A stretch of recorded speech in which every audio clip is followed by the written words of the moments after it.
नमः शिवाय। आप सभी को नागपंचमी की हार्दिक शुभकामनाएं।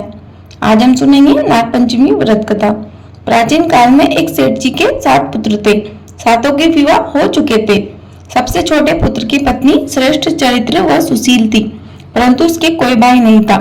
एक दिन बड़ी बहू ने गढ़ लीपने को पीली मिट्टी लाने के लिए सभी बहुओं को साथ चलने के लिए कहा, तो सभी डालियां व खुरपी लेकर मिट्टी खोदने चली गई। तभी वहां एक सर्प निकला, जिसे बड़ी बहू खुरपी लेकर मारने लगी। यह देखकर छोटी बहू ने उसे रोकते हुए कहा, मत मारो इसे, यह बेचारा निरपराध है। यह सुनकर बड़ी बहू ने उसे नहीं मारा। तब सर्प एक और जा बैठा। तब छोटी बहू ने उससे कहा, हम अभी लौटकर आती हैं, तुम यहाँ से जाना मत। यह कहकर वह सबके साथ मिट्टी लेकर घर चली गई। घर जाकर वहाँ कामकाज में फंसकर सर्प से जो वादा किया था उसे वह भूल गई। उसे दूसरे दिन वह बात याद आई, तो वह सबको साथ लेकर वहाँ पहुंची और सर्प को उस स्थान पर बैठा देखकर बोली, सर्प भैया नमस्कार।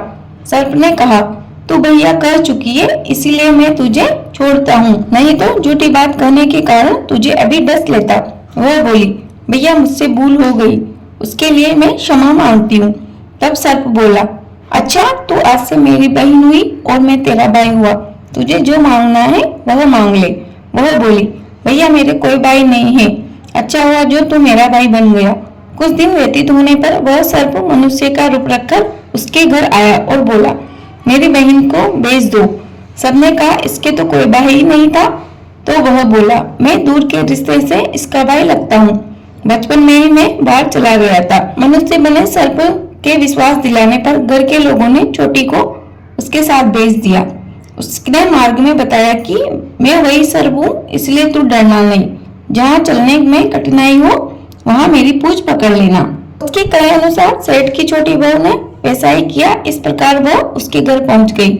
वहाँ धन ऐश्वर्य को देखकर वह चकित हो गई। एक दिन सर्प की माता ने उससे कहा, मैं एक काम से बाहर जा रही हूँ, तू अपने भाई को ठंडा दूध पिला देना।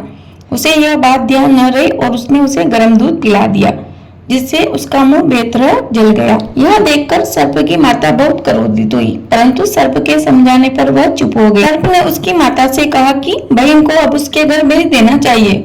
तब सर्प और उसके पिता ने उसे बहुत सोना चांदी जवाहरात वस्त्र आभूषण देकर उसके घर पहुंचा दिया। इतना सारा धन देखकर बड़ी बहू ने ईर्ष्या से कहा, भाई तो बड़ा धनवान है, तुझे तो उससे और भी धन लाना चाहिए। सर्प ने यह वचन सुना तो उसे सब वस्तुएं सोने की लाकर दे दी। यह देखकर बड़ी बहू ने कहा, इन्हें झाड़ने की झाड़ू भी सोने की होनी चाहिए। तब सर्प ने झाड़ू भी सोने की लाकर रख दी। उस सर्प ने छोटी बहू को हीरे मणियों का एक अद्भुत हार दिया। उसकी प्रशंसा उस देश की रानी ने भी सुनी और राजा से बोली, सेठ की छोटी बहू का हार यहाँ आना चाहिए। राजा ने मंत्री को हुक्म दिया कि उससे वह हार लेकर शीघ्र यहाँ उपस्थित हो। मंत्री ने सेठ जी से जाकर कहा, महारानी जी आपकी छोटी बहू का हार पहनेंगी, वह उससे लाकर मुझे दे दो। सेठ जी ने डर के कारण छोटी बहू का हार मंगवा कर राजा के मंत्री को दे दिया। छोटी बहू को यह बात बहुत बुरी लगी। उसने अपने सर्प भाई को याद किया और आने की प्रार्थना की। भैया रानी ने वह हार छीन लिया है, तुम कुछ ऐसा करो कि जब वह हार उसके गले में रहे तब तक के लिए सर्प बन जाए, और जब वह मुझे लौटा दे तब हीरे और मणियों का हो जाए। सर्प ने ठीक वैसा ही किया। जैसा कि रानी ने हार पहना वैसे ही वह सर्प बन गया। यह देखकर रानी चीख पड़ी और रोने लगी। यह देख राजा ने सेठ के पास खबर पहुंचाई कि आपकी छोटी बहू को तुरंत भेजो। सेठ जी डर गए कि राजा न जाने क्या करेगा। वे स्वयं छोटी बहू को साथ लेकर उपस्थित हुए।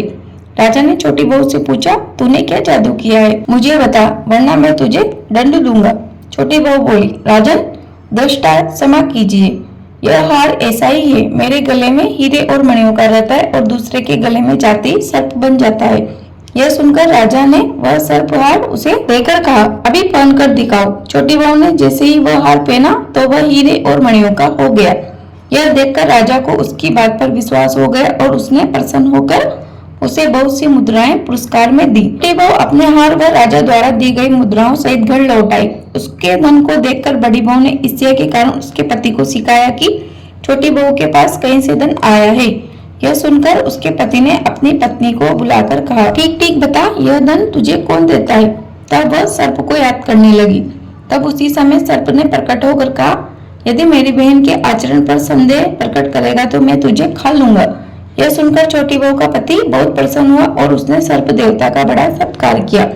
उसी दिन से नाग पंचमी का त्योहार मनाया जाता है और स्त्रियां सर्प को भाई मानकर उनकी पूजा करती है। प्रेम से बोलिए नाग देवता की जय, शंकर भगवान की जय। यह नाग पंचमी की कथा यहीं समाप्त होती है। कथा अधूरी रही हो तो पूरी कर जो, पूरी हो गई हो तो मान कर जो भी इस कथा को पूरी सुने भगवान उसकी सभी मनोकामनाओं को पूर्ण करे। कहा जाता है कि नाग पंचमी के दिन नागों की पूजा करने से जीवन के कष्टों का नाश होता है, साथ ही मनोवांछित फल की प्राप्ति होती है।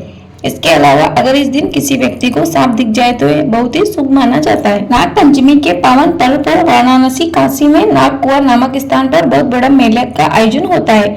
आमतौर पर यह त्योहार हरियाली तीज के 2 दिन बाद मनाया जाता है। नाग पंचमी के दिन ही अनेकों गांवों व कस्बों में कुश्ती दंगल का आयोजन होता है, जिसमें आसपास के पहलवान भाग लेते हैं। वैसे तो श्रावण माह के शुक्ल पक्ष के पंचमी को नाग देवता की पूजा की जाती है, किंतु भारत के कुछ स्थानों पर नाग पंचमी भाद्रपद माह की कृष्ण पक्ष की पंचमी को भी मनाई जाती है। नाग पंचमी के दिन नागदेव की पूजा तथा दूध से स्नान कराया जाता है। नागदेव को अपने क्षेत्र के संरक्षक के रूप में पूजा जाता है। कुछ स्थानों पर इन्हें क्षेत्रपाल भी कहा जाता है। जन्म कुंडलियों में सर्पदोष के निवारण हेतु यह दिन श्रेष्ठ है। नाग पंचमी के दिन नागदेव के दर्शन अवश्य करना चाहिए। नागदेव की निवास स्थली, जिसे मामी कहा जाता है, की पूजा की जाती है, क्योंकि नागदेव को सुगंध प्रिय है। अतः नागदेव की सुगंधित पुष्पों व चंदन से पूजा की जाती है। ज्योतिष के अनुसार काल सर्पदोष के 12 मुख्य प्रकार बताए गए हैं।